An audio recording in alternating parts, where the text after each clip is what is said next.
Pension hike demand. UPS के बाद minimum pension बढ़ाकर 7,500 रुपए करेगी सरकार। जानिए वित्त मंत्री ने क्या कहा। Nirmala Sitharaman on minimum pension.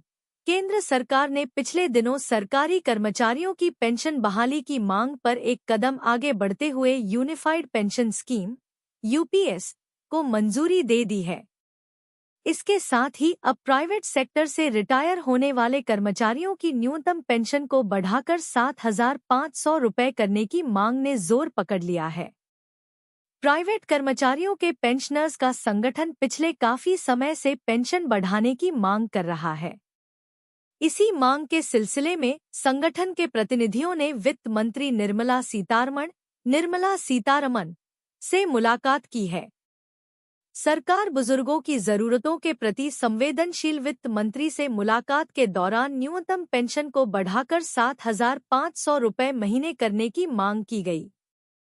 समिति के अनुसार सीतारमण ने आश्वासन दिया कि सरकार उनकी जरूरतों के प्रति संवेदनशील है और उनकी मांग को पूरा करने का रास्ता निकालने का प्रयास करेगी।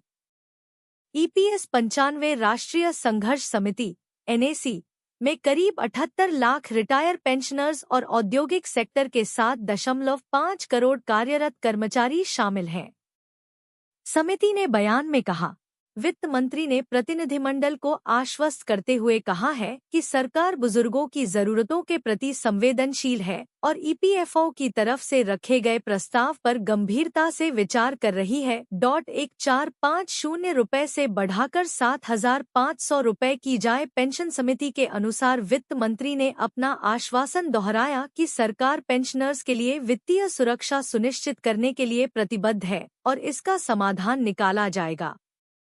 केंद्रीय श्रम और रोजगार मंत्री मनसुख मांडविया ने इसी महीने ईपीएस 95 एनएसी प्रतिनिधियों से मुलाकात की थी और उन्हें आश्वासन दिया था कि सरकार उनकी मांग को पूरा करने के लिए जरूरी कदम उठाएगी। ईपीएस 95 एनएसी सदस्य वर्तमान में केवल 1,450 रुपए की औसत मासिक पेंशन की जगह 7,500 रुपए मासिक पेंशन की मांग को लेकर विरोध प्रदर्शन कर रहे हैं। 36 लाख पेंशनर्स को मिल रहे 1,000 रुपए से भी कम। समिति की यह भी मांग है कि ईपीएस मेंबर और उनके लाइफ पार्टनर को मेडिकल सुविधा भी दी जाए।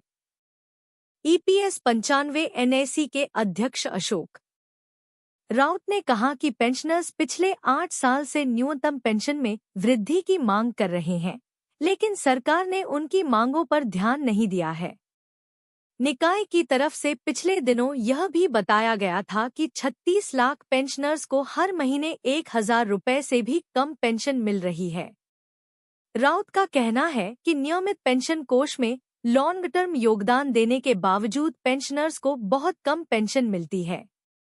नियमितीकरण पॉलिसी 2024 लागू कर सभी संविदा आउटसोर्स ठेका एवं कच्चे कर्मचारियों का होगा नियमितीकरण। New regularization policy for temporary workers 2024 Bharat में सरकारी और गैर सरकारी संस्थानों में संविदा, आउटसोर्स, ठेका एवं कच्चे कर्मचारी बड़ी संख्या में कार्यरत हैं।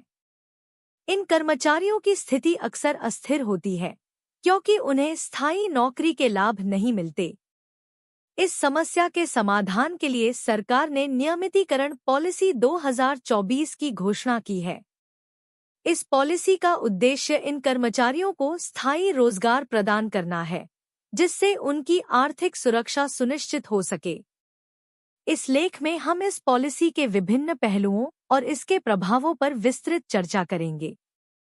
नियमितीकरण पॉलिसी 2024 का मुख्य उद्देश्य। नियमितीकरण पॉलिसी 2024 का मुख्य उद्देश्य अस्थायी कर्मचारियों को स्थायी नौकरी का दर्जा देना है। यह पॉलिसी उन कर्मचारियों के लिए राहत लेकर आई है जो लंबे समय से अस्थायी आधार पर काम कर रहे हैं और जिन्हें स्थायी नौकरी की आवश्यकता है। इस पॉलिसी के तहत निम्नलिखित बिंदुओं पर ध्यान दिया गया है: समान वेतन और सुविधाएं। संविदा और आउटसोर्स कर्मचारियों को स्थायी कर्मचारियों के समान वेतन और सुविधाएं प्रदान करना। नौकरी की सुरक्षा। अस्थायी कर्मचारियों को नौकरी की सुरक्षा प्रदान करना ताकि वे अपने भविष्य को लेकर चिंता मुक्त रह सकें। कार्यस्थल पर समानता, सभी कर्मचारियों के लिए समान कार्यस्थल माहौल सुनिश्चित करना। योजना का अवलोकन, विशेषता विवरण। योजना का नाम नियमितीकरण पॉलिसी 2024। उद्देश्य संविदा, आउटसोर्स, ठेका एवं कच्चे कर्मचारियों का नियमितीकरण। लाभार्थी अस्थायी कर्मचारी, प्रमुख लाभ अस्थायी रोजगार, समान वेतन, नौकरी की सुरक्षा। लागू होने की तिथि 2024। जिम्मेदार विभाग, श्रम मंत्रालय। पॉलिसी के लागू होने के प्रभाव, आर्थिक सुरक्षा। इस पॉलिसी के लागू होने से लाखों अस्थायी कर्मचारियों को आर्थिक सुरक्षा मिलेगी। उन्हें स्थायी वेतन मिलने से उनके जीवन स्तर में सुधार होगा और वे अपने परिवार की बेहतर देखभाल कर सकेंगे। सामाजिक प्रभाव, नियमितीकरण से न केवल आर्थिक बल्कि सामाजिक स्तर पर भी सकारात्मक प्रभाव पड़ेगा। कर्मचारियों को समान अवसर मिलने से समाज में समानता बढ़ेगी और भेदभाव कम होगा। सरकारी विभागों पर प्रभाव, सरकारी विभागों में कार्यरत संविदा और आउटसोर्स कर्मचारियों को स्थायी करने से विभागों की कार्यक्षमता में वृद्धि होगी। इससे सरकारी योजनाओं के क्रियान्वयन में तेजी आएगी और जनता को बेहतर सेवाएं मिलेंगी।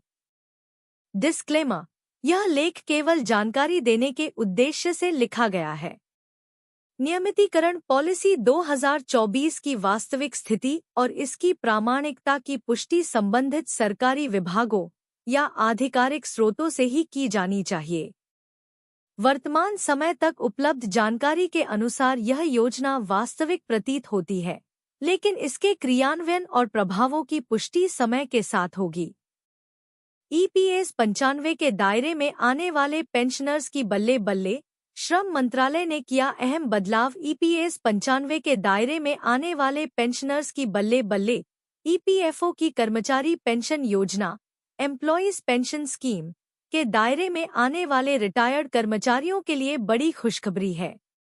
अब रिटायर्ड कर्मचारी जनवरी से किसी भी बैंक या उसकी शाखा से EPS पेंशन ले सकेंगे।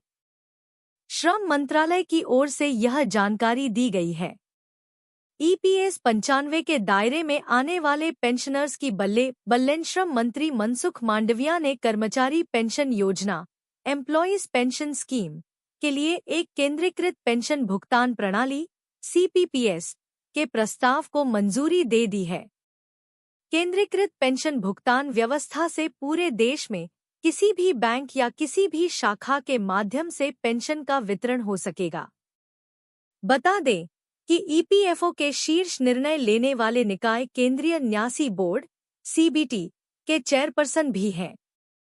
एम्प्लॉयज पेंशन स्कीम को लेकर क्या कहा श्रम मंत्री मनसुख मांडविया ने कहा, केंद्रीकृत पेंशन भुगतान प्रणाली की मंजूरी EPFO के आधुनिकीकरण की दिशा में मील का पत्थर है। इसके तहत पेंशन धारक देश में कहीं भी, किसी भी बैंक, किसी भी शाखा से अपनी पेंशन प्राप्त कर सकेंगे। यह पहल लंबे समय से चली आ रही कर्मचारी पेंशन योजना, एम्प्लॉयज पेंशन स्कीम, पेंशनधारकों की समस्याओं का समाधान करती है।